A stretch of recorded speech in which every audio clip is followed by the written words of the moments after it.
Speaking freedom. Speaking freedom. Giving you the answers to be free. Be free.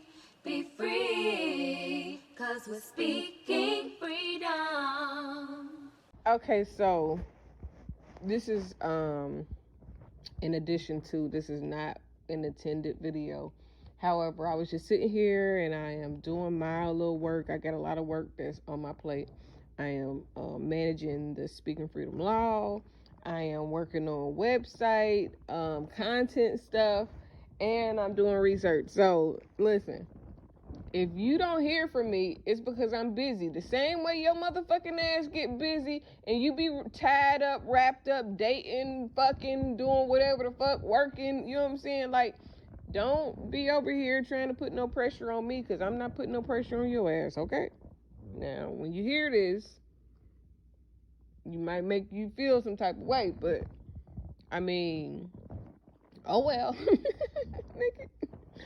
But, so, this video, I wanted to touch on the Yandy and her foster child and Mendici situation. So, listen. First off, let me say this. I do not watch Love and Hip Hop. I do not know what has gone on. I had to go and find the clip to figure out what the fuck happened to where the little girl got sent back to her granny. So then I also did not watch what Mendici said after the clip of him and Yandy putting her out, basically, or, you know, trying to help her get on her own. Now, I'm just gonna go off of me watching what happened on the park bench and the video of them saying that she would be moving out. And the reason why is because to me, those are the two videos that matter the most. Everything else is, you know, kind of cleaning up your mess. Like, even, like, okay, so first off, it was kind of weird that they was meeting out in public somewhere. But from my understanding, when I watched the little video, is that I guess the little girl was messing with an older guy. Yandy didn't like it, and then the dude started threatening or making suggestive comments in regards to Yandy not being a present parent and calling child services. Okay, so first off, that would have goddamn had me spent a little bit too. One of my neighbors joked like that one time, and I didn't really want to talk to her ever again after that. That shit changed all how I dealt with her the moment that she made any type of joke like she was gonna call children's services. This bitch ain't got no goddamn kids. You don't know the first thing about what it means to call motherfucking children's services on a motherfucker, or what saying that, you know what I'm saying, means. So her boyfriend or whatever saying that, I can see where that hit home, but some of the reason why that would hit home is because some of it is truth. You know what I'm saying? Like, it's unfortunate that the young lady was in a position that she was in to need foster care, but it really does come off even more so now that Yandy got the little girl and, you know what I'm saying, did it in a means to help, but also for the attention. Like, some people do shit to be seen, not necessarily because they just trying to do shit. And then it doesn't seem like Yandy may have thought the whole thing out, like how it was going to be once Mendici got home. Was Mendici cool with you adopting a little girl, or was you just doing your thing because you was taking care of Mendici anyway? You know what I'm saying? Like, and I say that because when you decide to step into a parental role with a child, you can't just turn that off now because something happened. Like, if you said you was going to be there for that little girl, even if she chooses bad, your position should still be to try to support her. Not saying she got to live with y'all. Like, if y'all decide that she has made some choices that is beyond living with y'all, that's understandable. That's y'all's house. However, I don't believe that a 19-year-old is capable of living on their own. I mean, they can live on their own. I don't think it's the best decision, especially with her situation coming into this. When you decided to take on her and put her in the public light, you didn't realize the type of responsibility that was. But that's a huge responsibility because you've put her in the spotlight in a way that she didn't necessarily asked to be placed. And then now that Medici home, it seemed like, I don't know if y'all's changing up on her or not, but I could see where she could get that, you know what I'm saying, now he home, now she acting funny. And that's probably the case in some instances because, you know, like the shit you had time for when he was in jail, you ain't got time for now. The things that you needed from her because you know, needed some help. Now, I'm not saying that's the only reason you did it, but don't act like your motherfucking ass ain't benefit from having her extra hands present to be around with your kids.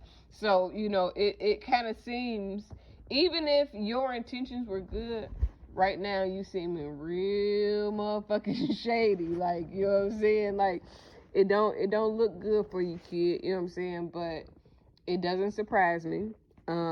Sometimes people bite off more than they can handle, but sometimes we have to learn how to be like, maybe that's not the best choice. You know what I'm saying? I do that all the time. Sometimes I be wanting to help people. Sometimes I be wanting to reach out. Sometimes I be wanting to do certain shit, and I be like, have to think to myself, like, is that really going to reap the best benefits for us all? You know what I'm saying? Like, it's somebody right now, I was saying, like, man, I should invite this person over to my house. But if there's a possibility that it's going to do more harm than good, then I'll pass. You know what I'm saying? Like, I ain't that desperate to have people over my house if it's going to do more harm than good. That's just not how I roll. But I'm also the type of person that don't have everybody over my house. I don't do a lot of things that a lot of people do in order to have people around you. You know what I'm saying? So, I would rather, I'm not going to leave my children either to be out on TV or a lot of things. There's a lot of things that I've talked about for a very long time. And I take child abandonment very seriously. So if you put anything above your child, I don't look at you the same. Like, you know what I'm saying? Why you ain't got your child? Like, I don't give a fuck how young you was when you had your baby.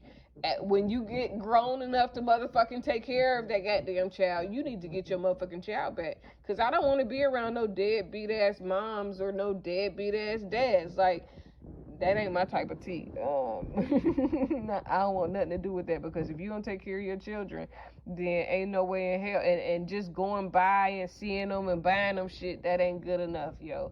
Like, you will see the ending result of that long term. But we got to be better. If you're going to step into that type of role, you got to really take on the responsibility, and you can't just turn it away now that it's getting hard. Like, you signed up for that shit. Help that girl. You know what I'm saying? Like, and it's cool if you don't want her to live with you, but don't let Medici be the reason. His ass goddamn wouldn't even cut for you if your ass was goddamn in jail. Never forget that shit. That nigga definitely said that his ass would not motherfucking do the same shit that you did for his ass. So don't let him goddamn turn you on that little girl, you know what I'm saying, that really needs your motherfucking help. That's a grown ass motherfucking man. He can take care of his motherfucking self. And that's bruh and everything, but bruh, like, don't do that. Don't do that. Yeah, she gotta learn her lesson and all of that, but don't turn your back on that little girl, because that ain't your baby. Like, that's some insensitive ass, sucker ass shit. So I hope that ain't what you doing, but I'm gone, because I'm gonna go off on this bitch. Speaking Freedom presents Good Head Group, providing advanced spiritual studies and personal developmental insight. Brought to you by Love Gang and Speaking Freedom. We look forward to helping you grow in all the areas of your life. We hope that you find all the information needed for your growth. God bless. Please listen to all disclaimers provided. If you are currently under physician's care, please maintain that relationship. This is not intended to stop your current treatment plan. If you need physician care, please seek out medical attention. Please note, all results are based on the individual's ability to adapt and adjust to any given environment and situation. We are not responsible for your results at Speaking Freedom. The life enhancement coaches at Speaking Freedom provide information to help you grow. You are responsible for maintaining that growth, taking on and then applying the information to your individual life as you deem needed and necessary. This may contain and explain explicit content. Please use parental discretion. For best results, you will need an open mind, the ability to research, and a balanced lifestyle. Please join us daily for your inspiration and motivation. We have the entire world to offer you at your fingertips. Your life enhancement coaching specialist. Thank you for choosing us to assist you in accomplishing your personal and professional goals. And have a beautiful day. In love, we trust. This is brought to you by Good Head Group, Love Gang, and Speaking Freedom. We thank God for you, and we love you. Hi, I'm Kaci, Dr. Kaci to be exact, owner of Speaking Freedom LLC, Love Gang, and Good Head Group LLC. I am also a certified life coach and host of Speaking Freedom Radio and TV. Although I have recently become an ordained minister, please be aware that I am still me, raw and uncut the way God made me and allowed life to shape me. I pray and expect God to use me for people who can receive the way I communicate, as well as my delivery. I am not for those who are already saved, religious, or super deep. I am for the leaders, hustlers, and street influencers around the world, including pimps, killers, drug dealers, and working girls. I am sharing my experiences and perspective to help someone be inspired to be better. And for those who can identify with the various aspects of my mindset. My mindset alone does not determine the status of any active connections or current relationships that have not already been specifically addressed. Additionally, these recordings should not be taken personally if I have not already spoken to you about the topic or expressed that I have an issue. These recordings are a part of my life's work to document my experience, perspective, and to see how life has shaped me. My plan in using my stories publicly and socially is to encourage growth in those who can identify with the experiences and find inspiration in my life to heal and overcome the path that they've been set on, no matter what they face, as according to the purpose of their soul, until healing takes place. Despite the experiences that I may have had with any person, sometimes known and unknown, I hold no grudges, no hate, no bitterness, or any other ill feelings against anyone. I pray that your life is whole and very fruitful. I forgive you as I hope that you forgive me if I have wronged you or anyone that you know or anyone who listens to me. I pray that you have peace and extend the same grace to others. I have love for everyone, especially on a human level, despite flaws or experiences. But that doesn't mean that I will associate or be close to every human that I know or meet. I've experienced a very eventful life and truly believe that my mindset and story based on experiences could help those who identify with how I think and are looking for inspiration to grow further, go beyond hurt, and be great. I pray that these recordings bless you and your soul in every way and whatever way God has intended. Sending love and light to all. Thanks for listening. Achieve your dreams.